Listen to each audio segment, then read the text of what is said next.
Hello everyone, this is the Indian Cynophilist, Puranik, and I want to talk to you today about the decoy and handler team, right? So let me just say this before I sort of get into the topic.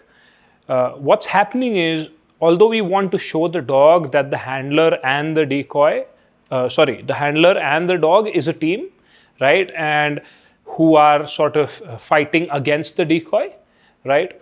Uh, but in reality, obviously, the training decoy and the handler are a team who are making the dog believe, that he's on the handler's team, and creating the situation where the development of the dog is possible, right?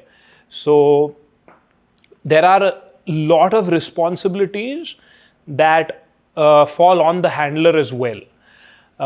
Like what tends to happen is, since we've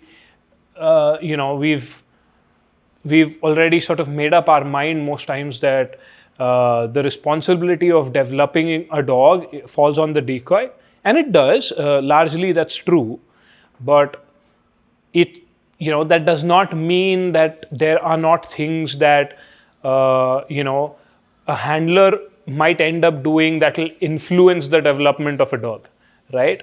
uh, so both of them, the handler and the decoy, has to act as a team, uh, and they have to, and not just that they have to do the right job, but they have to be able to coordinate their coordinate whatever their individual responsibilities at that time are. And if that coordination falls into place, that is when you will get like a steady development in your work, right? So let me sort of divide this into a couple of things, right? Let's sort of try and try and look at things that a handler might do that might influence the development of a dog in bite work, right? And let's divide them into what a handler might do during a bite work session, right? And what a handler might do outside of a session, right? Because like a lot of people will be like, if bite work is not going on, how can I end up doing something that will influence bite work? Yeah, you can. Like, you might not even realize it, but you as a handler, the dog lives with you. The dog is basically, your dog, right? His life, apart from that one session, is entirely just with you and maybe your family or whoever else is in the dog's life. But there are a lot of things that you might be doing otherwise outside of bite work that might influence bite work as well, right? So the first thing that I want to talk to you about is, you get a puppy home, right?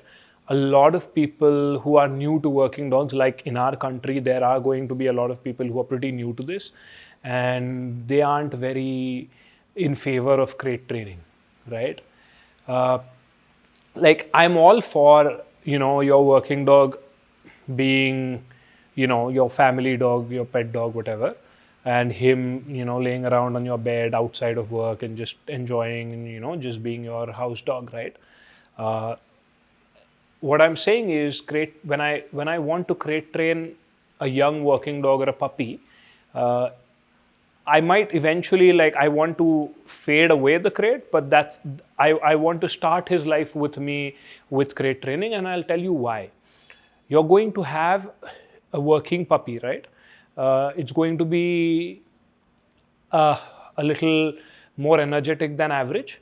It's going to want to do things more often than an average puppy, right?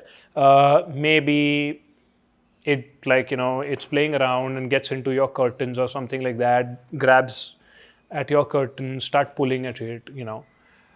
You have to either, if you're like really new to this, maybe you correct the puppy.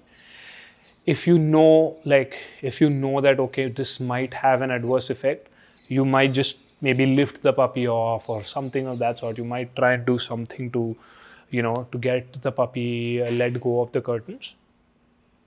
uh, which is technically the right thing to do. Like maybe you offer food or something like that, but the problem is you do it once or twice, that's fine by me. But if your dog is going to get into some things like that, whatever, right? Biting a curtain, your furniture, climbing up on stuff, whatever it might be. If your puppy is going to get into such stuff all the time, and you're going to have to remove it from that situation all the time, uh, be it by redirecting it towards something, be it by offering food, whatever, it's going to have some sort of an adverse effect on it, right? There is a possibility that if you do this every single time, depending on what kind of a dog you've ended up with, maybe you internalize the pup a bit too much, and now when you take it out on the field and want to do a bite work session, the pup wants to turn around and check with you, not even necessarily because you've corrected him, but even because maybe it expects a reward from behind, from the handler, right? uh, Keep in mind that the intensity of the rewarding feeling that is coming through bite work hasn't been built yet. Okay, like again, this might affect some, it may not affect some puppies too, but do you want to take that chance, right? So that's one thing. So what I would recommend is crate train your pups as soon as you get them. Okay, I don't mean like shove them in a crate and that's it. That's not what I'm saying. Like there is a procedure to that. Look that up. Okay, I'll try and do a podcast on it. But it basically involves making your pup feel that the crate is its home and it's a place to rest and whatnot, right? So try and do that. When you're busy with, well, whatever it is that you do, your work or whatever it might be, that's when the pup should be resting in the crate, right? When you take the pup out, you should be actively engaging with the puppy so that it's not left to its own devices and it's not getting into trouble all the time, and you're not having to lift it off stuff, and you're not having to suppress some of the possession that your puppy naturally has. Okay, so yeah, because we need that for bite work, right? So yeah, do that, right? The next thing I want to talk about, a lot of times people don't realize, is you might be maybe playing tug with your young dog or puppy or whatever, right? It might be with a tug, it might be with a small pillow, whatever it might be, right? uh, what you have to understand is you're still reinforcing grips. Like you may not intend to, but it's still possible that you might end up doing it and you might end up reinforcing the wrong kind of grips. Do you understand that? Like, I mean, see, imagine, like, if, like, let's say we are doing a sport like PSA and we are really hoping for like really pushy grips. Like, what I mean by pushy grips is when your dog grabs onto your hand or leg, whatever, right? The dog has to dig deep into the grips, like not pull at the grips, like dig deep into the grips. That's what we ideally want, right? So, but what might happen is if you're playing with a pillow or a tug or whatever, and maybe you're doing it for obedience, like as a reward for obedience, maybe you're not even doing for obedience, you're just doing it to play with your dog, right? Like just engagement, or just just to have fun. But maybe at that point in time, the dog's winning when the dog is pulling, right? Yeah, you might be creating a habit of pulling on the grip, right? And what might happen is, since the decoy, assuming that, oh, okay, that preserving the grips right now in the foundational stages is a big aspect of this, so you might not be doing something like that. The decoy, assuming this, might just feel helpless as to, we've been reinforcing pushy grips right from the beginning. The pup seemed to have at a younger age all the genetic propensity towards pushing and all that. It did not have any tendency to pull, and he has no idea where this pulling all of a sudden comes from. until maybe one day, you happen to mention just by chance that, oh, you know what, we were playing tug, and this is how I rewarded him or whatever, and that's when it clicks that, oh, okay, you've been reinforcing the pull, right? It happens so many times, right? Like, I know so many decoys here will relate to this. Yeah. So apart from reinforcing, like when I say reinforcing incorrectly, the pull is still a smaller problem. I mean, it's still a pretty big problem, I would say, but it's fine as long as, like, if you're doing PSA, for example, as long as your grips are full, then they don't really deduct points for pulling, right? They want pushing grips, but I mean, it's fine if your dog is pulling as long as the grips are full. But then the other side of it is, did you check when the dog won the tug or the pillow, if the dog was biting the tug from the molars? Did you check that? Did you know that this is essential? Because if the dog's winning on a frontal grip, now what's a frontal grip is like, okay, so something like this, this is the mouth and the mouth's not getting filled up. If you can see that, that's a frontal grip, right? So what we want essentially is for the mouth to be filled up like that, like this, right? And if you're reinforcing, let's say, grips that aren't really full, and again, like I said, you might not be looking to reinforce that, but you might end up doing it. Okay, you might not even know that you're doing it, right? So if you're doing that, with this, you may end up undoing some of the work that you and the decoy together are doing, and maybe you're paying for the sessions. And irrespective of all that, it's a lot of hard work that you're putting into your dog, and maybe you're undoing it without even knowing it, right? And if you're doing it at a foundational stage, sometimes it gets really, really difficult to really make it 100% okay again. Sometimes it does get difficult like that, So yeah, be careful about that.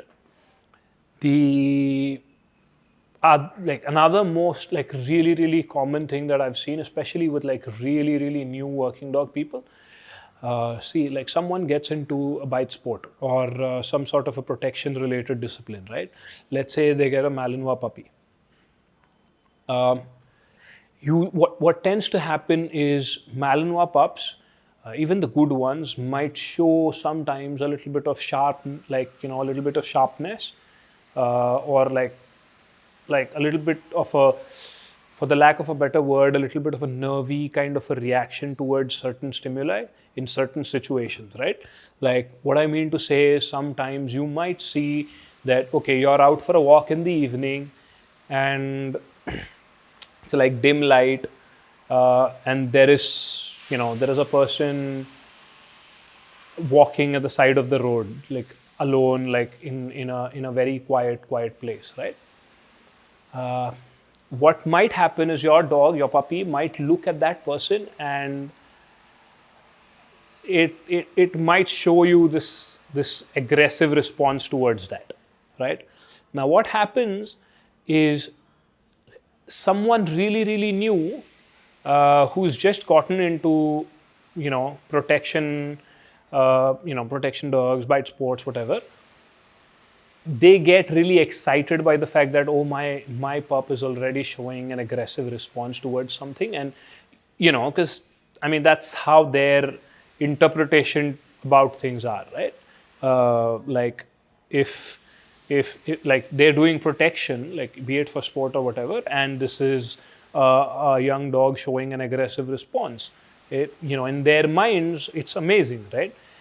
What you're still doing is, it's essentially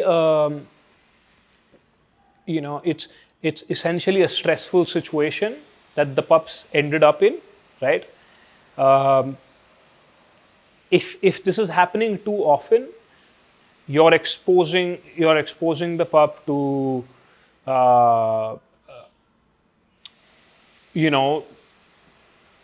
stress a little too regularly in its life. And I'm not, like, when I'm saying exposing, it's not bad to expose, but if that exposure is done in order to get the puppy neutral towards it, then that's a different story altogether, right? But I've seen like new people, instead of trying to get your puppy neutral towards it, they, it just sort of gives them this feeling that, wow, this is, so awesome that my pup is being aggressive, and and they might even want to enhance that, that reaction. Now, what's happening is, if it's happening too often, it's not going to be good for the pup. You're sort of creating a little, for the lack of a better word, nervousness as such. Um, Also, it's a very dangerous kind of a situation to be in, because the person, or whatever it is that the pup is viewing as the stimulus for this aggression, right? Whatever it's feeling threatened by, like, see, a decoy, when we do something like this with a trained decoy, the decoy knows just how much to push, when to back off, how regularly should we do something like this. Since we are creating a level of stress in the dog's mind, there is also a stress relief mechanism that the decoy knows about, right? And I mean, at least a good decoy should know about it, right? But in this situation, all of that is not present. Plus, that person has no clue that, that this is a pup in training. And I mean, it's just a person walking by. He might just be walking by you, and after a certain point, when the distance between the two of you is reduced, I mean, your dog is still a puppy, right? It's fine, it's throwing out an aggressive response to this, but there's going to be a point at which it's going to be a little too much for the dog, and it's going to learn to avoid the situation and run away, right? Don't don't put your don't put your dog in a situation like that. Don't let it learn that avoidance is a solution for a situation like this.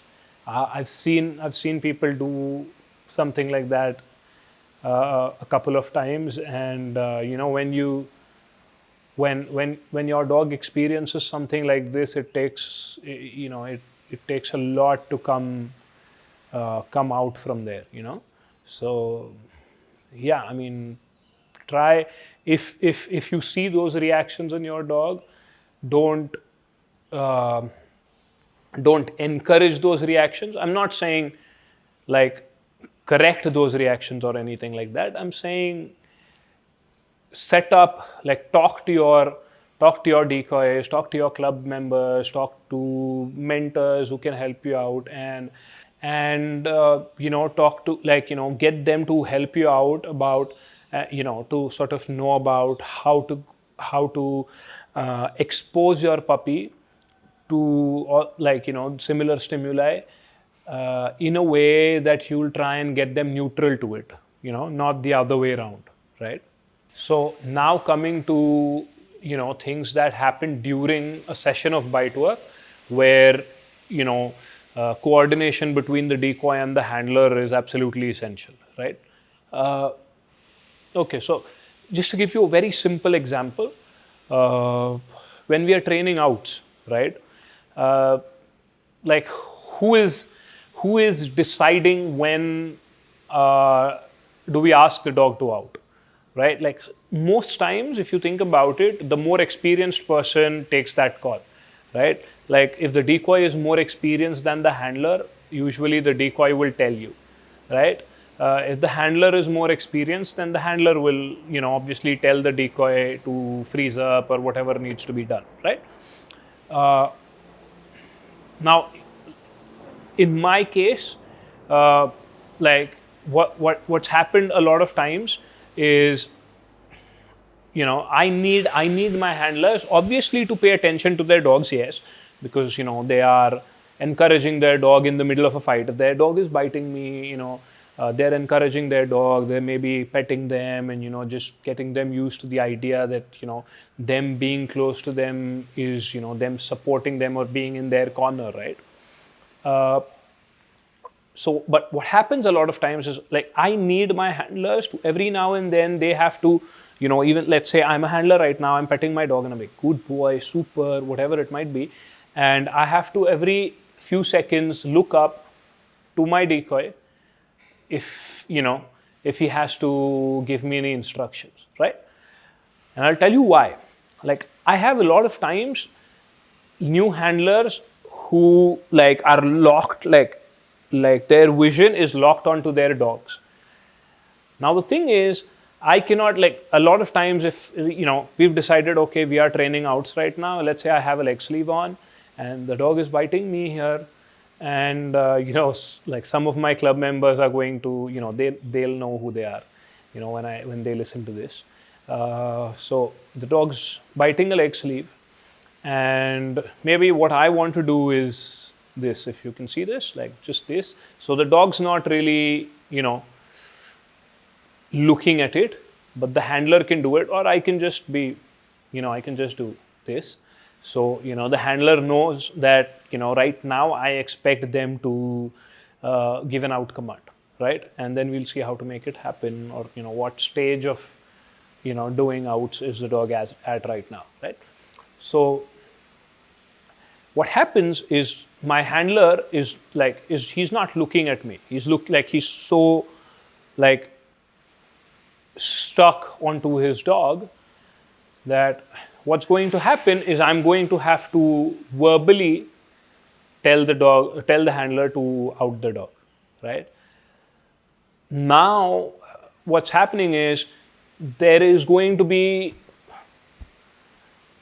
what's going to happen is every time I speak to the handler, right, and the handler says out. Now, you know how they say Pavlov is always sitting on your shoulder, right?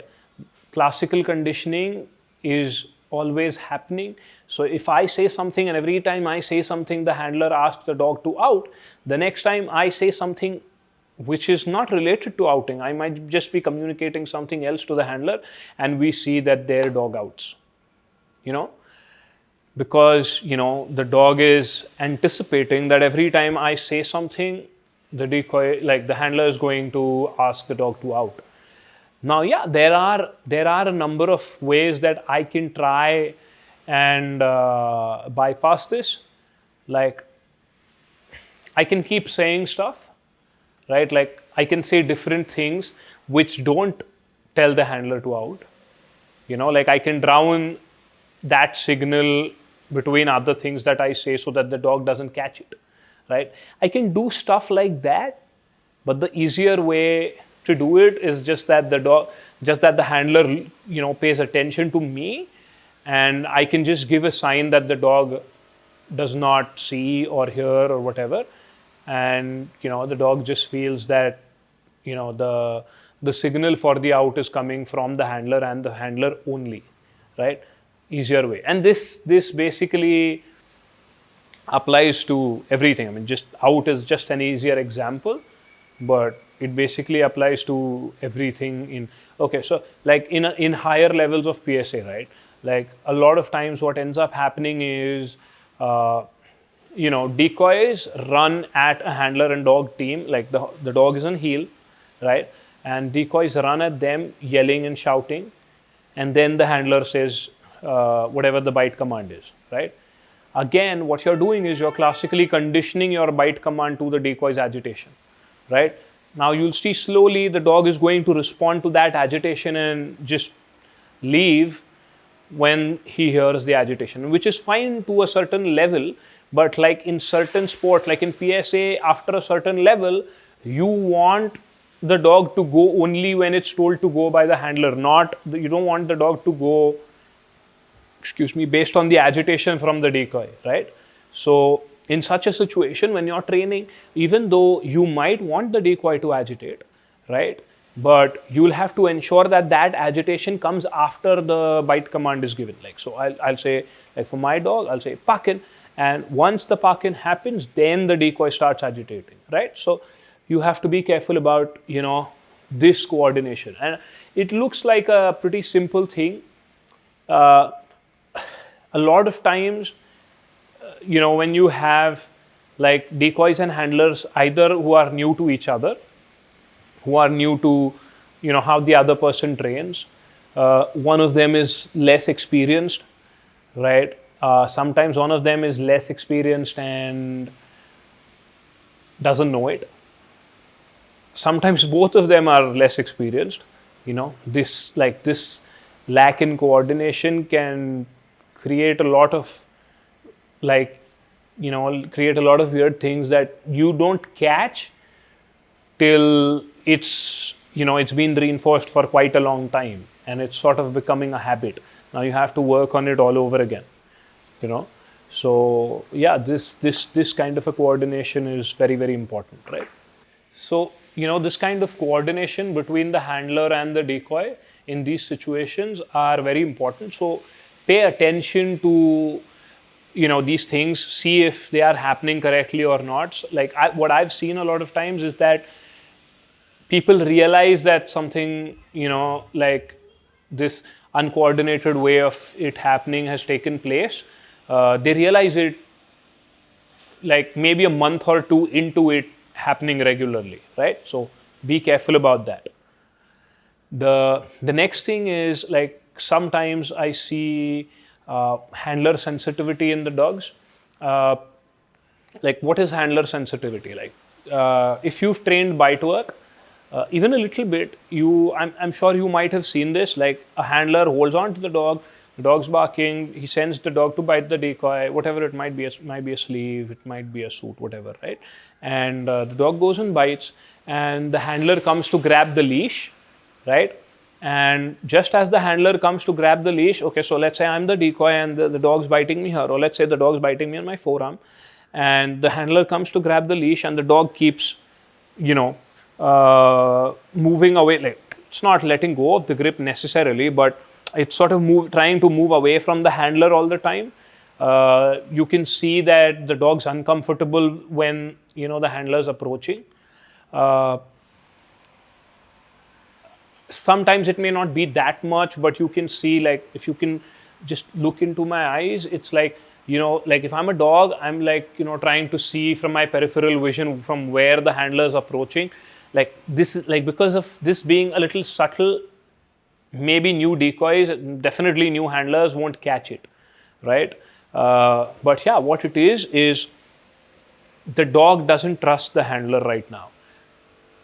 Like, okay, don't take it too far to a point where, like, people become like, what do you mean, like, my dog doesn't trust me, like, we have an amazing relationship and all that. I mean, what I mean is, in that context, like, let's say there is a sleeve on my arm and the dog and the decoy are fighting for the sleeve. There is value in that sleeve in terms of winning this encounter with the decoy. Does the dog feel like you're in its corner, or does the dog feel like it needs to compete with you for the sleeve as well? That is what I'm talking about, right? A lot of times it might happen because maybe in the beginning, for what we do is we choke dogs off because outs haven't been taught yet, right? So maybe the way in which it was done was maybe slightly incorrect, where the dogs were sort of being like, just the handler approaching me means that the handler is going to choke me off from my grip, and sort of I'll lose possession of what I've won. Okay, it might be that, because maybe in the beginning the handler did not approach the dog and just encourage the dog and pet it and be on the dog's side, and maybe after the dog won, maybe things were just like, handlers were going through the motions where they were just like right away choking the dog off, something like that. Again, what ends up happening in these situations, to an extent, it will depend on the dog that is in front of you. Some dogs may not show it as much, some dogs may show a lot of it, right?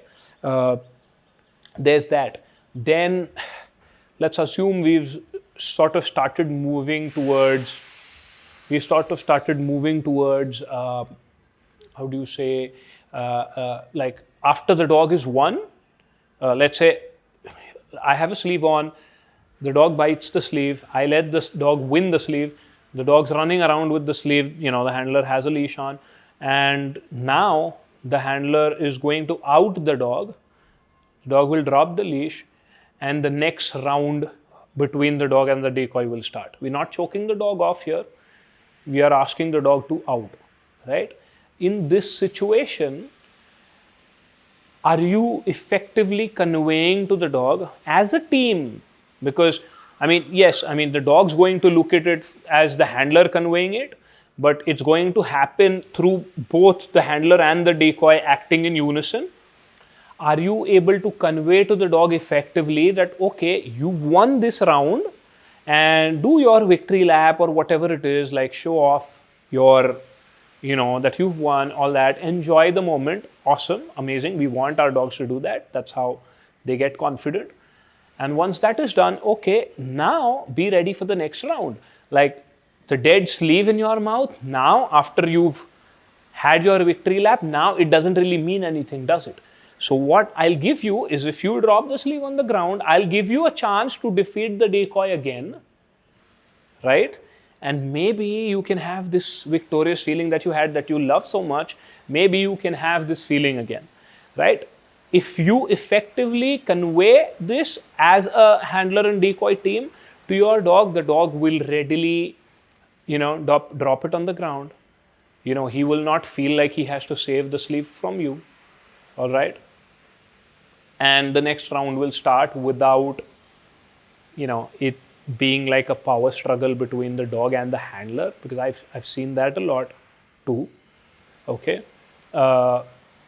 because what ends up happening is, the dog's running around, and at some point the dog starts pushing the sleeve onto the ground, and maybe like tearing into the sleeve, and just sort of removing its, like sort of pouring out its frustration onto the dead sleeve that it has, right? Or any kind of dead equipment that is there, and the handler is struggling to get hold of the dog, like maybe catch hold of the harness or the agitation collar or whatever it might be, and the dog spinning around to keep away from the handler. And then it starts realizing that, oh, the longer I do this, the longer I can keep the sleeve. And I also feel that, of course, like this adds a little bit to the handler sensitivity in this situation, of course. Then you have to correct the dog a little more than what would have otherwise been necessary in order to start the next round. You've unnecessarily created induced stress in the dog, which might show in the next round when he's fighting with the decoy. That's one thing.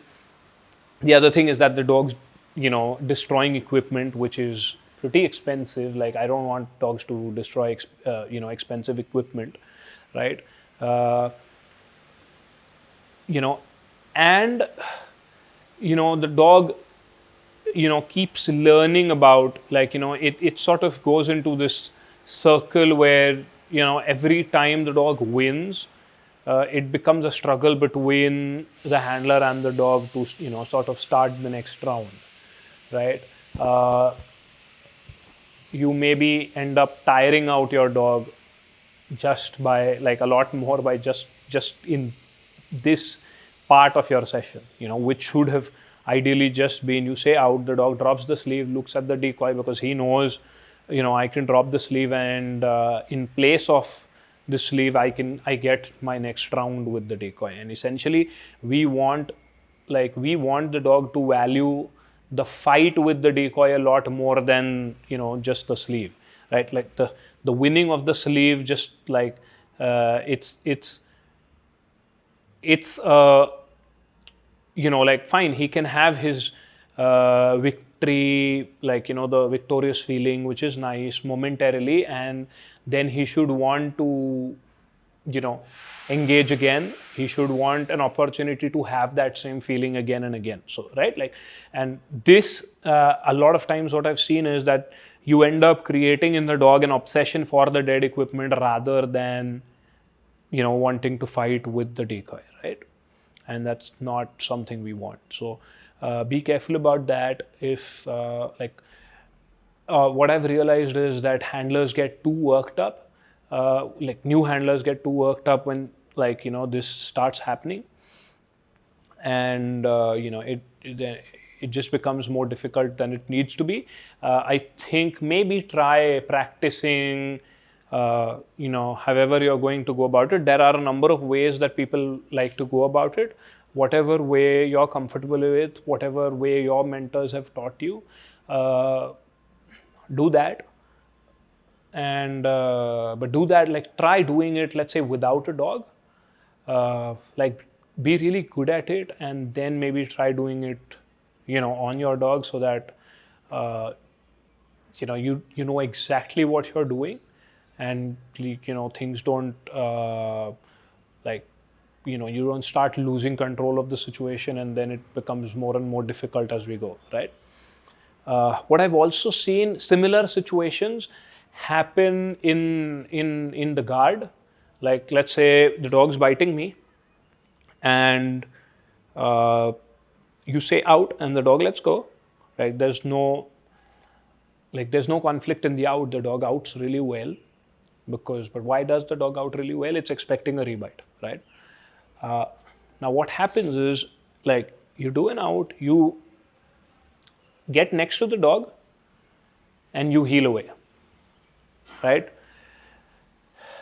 A few things are going to happen. Either, like, if you forced a dog to heel away a little too much, either the dog's going in the guard is going to jump away from you, and that's when we see when the handler gets next to the dog and the dog sort of starts circling the decoy, like away, like keeps moving away from the handler, like that, so that is something that so what I do for this is, or the other thing that you might also see is that the dog keeps, like, when you sort of approach the dog from a heel into a heel position, the dog might, as you're approaching, might turn back and keep looking at you instead of being intense in the guard.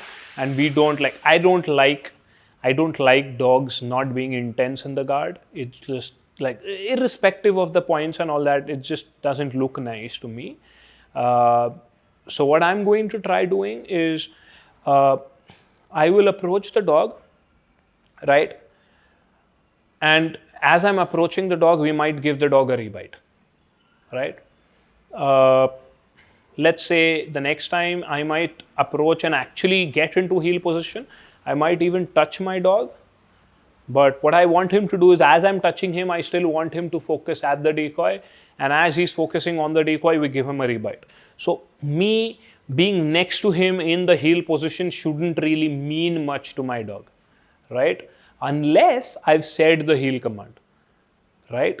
So once I've said the heel command, I might heel away just a little bit. And, like, if my dog will take a toy reward from me, awesome. If not, I mean, again, depending on what sport you're doing, one might be recommended more than the other. But, like, if my dog is not willing to take a toy reward from me, because sometimes that'll happen, like dogs that have tremendous affinity towards the decoy will not, come away from the decoy and take a toy reward, right? They'll be like, no, I want the decoy, right? So what you can do is, and I've done that a few times, I heel away, the decoy walks up to me and rewards the dog in heel position, right? So all I'm saying to the dog is that, if you comply to this, what you wanted will come to you and you'll get it anyway, right? But again, what we need for this is tremendous coordination on the part of the handler and the decoy, right? Like, it cannot so happen that, like, I walk into the heel and the decoy is expecting me to heel away, and what I'm expecting as a handler is that the decoy offers a rebite. That should not be happening, right? So if like, if the decoy and the handler haven't been working with each other for a very long time, what I would suggest is plan this out. Like, you can actually plan this out. Like, the first bite, like the first out will have a rebite, the second out will have this, the third out might be when I heel away, whatever it might be, right? Whatever your goal for that session might be, like, plan it out. Okay, so one very, very basic point that I forgot: new handlers. And this is I think, like, every decoy out there who's decoyed for some time will tell you, like, very, very, very, very basic. Like, what is a post up, right? Post up means become a post, right? Like, You're literally a post, which means you're not going to move. Your dog might pull you, whatever, whatever, whatever. You're not going to move until I tell you so, right? When your decoy asks you to post up, right? Like, no, 2 inches of movement is not okay. Okay, it's not. Like, you in your mind will like, I did not move that much. I mean, I don't care. Like, when your decoy asks you to post up, please post up, right? You don't know what the decoy is planning, right? Like, you might have a puppy, and you might be like, it's not like my pup's going to hurt the decoy or whatever. But see, I mean, it matters in a lot of things. Maybe something happens, your pup lets go of the grip. Okay, your decoy needs to move back outside of range of the dog, and your decoy needs to tease the dog. Your decoy needs to little like tease the dog as to that you're not getting the grip, so that the dog feels that the next time I have the grip, I have to ensure that I don't let it go, right? To create this feeling, he might have to, because your pup might not let go for it might not let go, and it's not that the pups let go through avoidance or anything. It's just that it happened to maybe slip away, right? So if it slipped away, and you what's going to happen is, if it slipped away, your pup's going to be try and be really fast about it, and if you move forward in that instance, your decoy is not going to be able to make that miss effectively, right? Help him out with it. He's trying to do the best for your dog, right? There are so many handlers that aren't posting, all over the world. I see this, new handlers just won't post up, right? And especially what happens a lot of times is, then people will be like, okay, back tie the dog, right? But when I ask you to back tie the dog, what's going to happen is, then there's going to be more onus on you to ensure that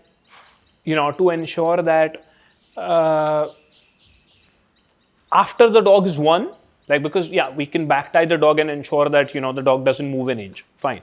But after the dog is won, the dog's back tied to a post or whatever it might be, right? So you're not going to be able to run around with the dog. So maybe what you're going to have to do is place your hand under the chin and rub, pet the dog on the head and just calm it down. Sometimes handlers won't they excite the dog. That dog wants to pull away from the handler. The dog might try to shove the equipment into the ground and start tearing it up, stuff like that. So sometimes we have to put an extra line on the dog's collar and remove the back tie line and make them run around, and then come back to the back tie, do the whole procedure that we talked about in the last point, connect the back tie line again. So I'm not saying back ties are bad. I mean, it's an amazing way to work a dog. But I'm saying is, it'll create more responsibilities for the handlers now. Otherwise you just had your dog on a line. All you had to do was, once I let the dog win, you just have to run it around with the sleeve. It was easy enough, right? Now if you're not willing to post up, you're going to create things where you have to work skillfully in other places, right? So that's another sort of a problem.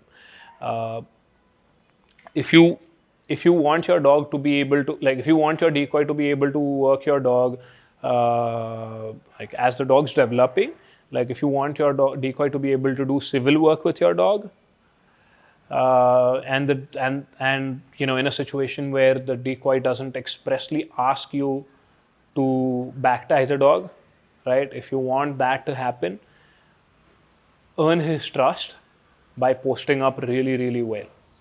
I mean, ultimately the decoy is putting his life on the line for you and your dog, right? So earn his trust by posting up well, right? Pay attention, because during that particular encounter, that there might be a situation where the decoy might, just in case the decoy feels that right now the dog might benefit from you moving forward, like letting the dog drag you. And if the decoy tells you something like that, I think most times we as decoys will tell you before we started. Like even if we feel at that point, we will just give the bite, and the next time we will tell you that this time, I want you to do this. But just in case something like that happens, just be vigilant to something like an instruction that the decoy might give you on the go. Sometimes it might happen, right? So if if you do that really well, I think you'll have better results with your dog, right? There's like one last example that I'm going to, or one last place that I'm going to sort of try and emphasize on. Although there are a lot more places, like I obviously can't mention each and every place where the handler and decoy coordination is going to be tremendously useful for you. It's just not possible to cover every place, at least in like one podcast, obviously. But like just some of the things that I've seen in the last few years that keep happening, right? So one very interesting thing that I saw in the last few years is when you send your dog, let's say you ask your dog to alert, right? An alert is essentially the dog going to the end of the line. Let's say you hold a 5-foot leash, right? The dog goes to the end of the 5 feet, pulls on the line, lunges and barks at the decoy, right? And from there you're going to send the dog to bite the decoy at a distance, right? Sometimes what ends up happening is as the decoy goes further away, right? As the decoy goes further away, dogs because there is a lot of drive that is not finding an outlet, dogs will start moving from side to side as they are barking. Like they're not just lunging, but they're lunging like this and this way, right? Like this and this way, this and this way, right? So they're moving along the curvature of the, of the 5-foot line that you have, right? What ends up happening is out of habit, maybe without realizing it, the handler lets go of the dog when the dog swung to the right. All right? When do you realize that you've been doing this? Is when you let go of your dog, and irrespective of where you let go of your dog now, the dog sort of turns to the right and takes like a curved path to the decoy. All right? That's when you realize that, oh, okay, something happened, and you may not even realize that, okay, it's happening because the dog was sort of going from side to side at the end of the line, right? What do you do in such a situation? Just shorten the line. It's easy enough. Shorten the line, and then send your dog, so that whenever even if he's trying to go from side to side, I mean, there are a lot of ways and a lot of things that people do in order to negate this. People start in a bark box where, it's essentially a place which has 2 walls to the side of the dog, so the dog cannot move from side to side, something like that. But what I've also done in the past is I've held the dog down very close to me so that the dog cannot move, especially when I'm doing sends, right? When we are doing work close up, the decoy can ensure that the dog's pulling straight towards him when he delivers the bite, and doesn't deliver the bite when the dog approaches him on a curved path, so that we're not reinforcing that, right? Sometimes you also have like spins, and there are places where this will not matter, right? Like for example, like there will be sports where in the trial you're never going to have the dog on the end of a line and barking at the decoy. It's not going to happen in certain sports. So you might not care if the dog spins or goes from side to side or whatever, but in certain sports you might, like for example in PSA, in PDC, you have to do an alert, and I don't really want my dog to approach a decoy like this, or I don't want my dog to keep spinning at the end of the line and then hit a decoy. Like fine, like if your dog does have that habit, it's fine. Like it's not the end of the world, but it's it's just very easy to avoid it, right? And the other thing is, let's say you're not doing sport, let's say you're doing police work. Now, in police work, let's say you're doing a building search. What you want is, you might be standing at the edge of a door, like, taking cover behind it, and you have to send your dog to alert. Like, let's say there's a door here and the dog has to peek through the door and alert there. Now, in this situation, a dog that keeps spinning is like, what are we going to do about that?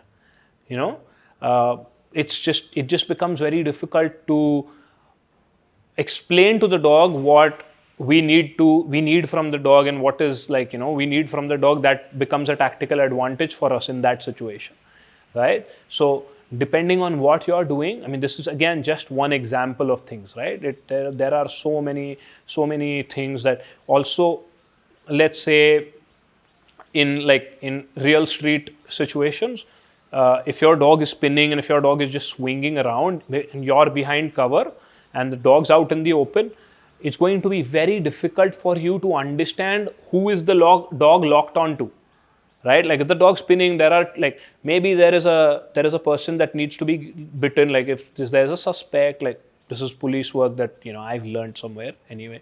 But if the dog's basically locked onto a suspect, if there is a suspect in this direction and there is someone, let's say, a few feet to his side, like, a dog that goes, like, with a lot of intensity forward towards the person that he intends to bite, you can very easily make that decision as to, okay, the dog's locked onto this person and we can now send the dog, right? If your dog's spinning, in this situation, it becomes very difficult to judge if the dog is, locked onto this person or not. You might just let go of the dog and the dog might bite the wrong person, So, that's, depending on what you're doing, this may affect you, may not affect you. So, but, like, what are you, like, sometimes, like, a lot of people also cross train. Like, I do PSA as a sport, but I like my dog to have all these abilities of, being able to work on, like, sort of like a police dog, but so, we were just shooting right now and a lizard fell on our director's lap. Sorry for that reaction, right? Anyway, so yeah, so, like, not that I'm going to use my dog on the streets or anything like that, but I just feel it's fun to have that ability in my dog, right? So yeah, so I take care right from the beginning that I don't let such habits develop in my dog. So what I would suggest is, have a plan for your dog right from the beginning, right? So that you take care of these things right from the beginning, because once these habits form, it just takes a long time to undo them. Some may not be, like, may not be undone correctly, whatever, like. So have a plan right from the beginning, and try and stay as, yeah, I mean, what's going to happen is, usually the development of your dog is not going to go exactly according to what you initially planned necessarily, okay? But try and stay as close to it as possible, plan accordingly, plan for contingencies. Hell, like, you'll need someone experienced, obviously, to help you with this plan. Seek out those experienced people. What I would say is, plan a session. Like, what happens usually, okay, so with my dog, so my director right now is also my decoy.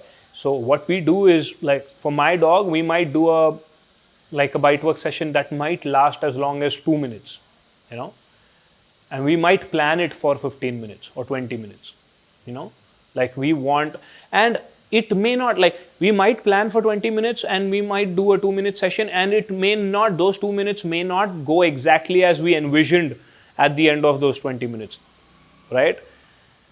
But as long as it stays close to it, as long as we manage to coordinate and bring out what we wanted to bring out, and, like, achieve the goal of that session, it's all fine, right?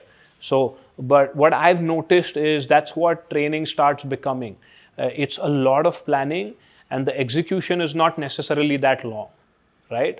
So, and even more so when the decoy and handler have not been working together for a very long time, even more so, talk to each other, really get to know what is expected from, like, let the decoy get to know what is expected from him, let the handler know what the decoy expects, and so on, and then try to execute that, right? And I think that'll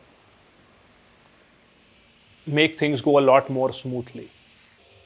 Like I said before, there are going to be a lot of other places where maybe either the coordination of the two, or just the individual responsibility of the handler or the decoy will influence the development of the dog. There's so many other places which I was not able to cover right now. But if you want to ask me about any such thing that maybe happened to you when you were in the middle of a training session, or something that you noticed with your dog and you think it's happening because of something, and you want to have my take on it, feel free to message me on Titanium Canines on Facebook or on Instagram, and I'll try my best to help you out with this, right? I'll be back soon with another episode on another interesting topic. This is the Indian Cynophilist signing off. Bye-bye.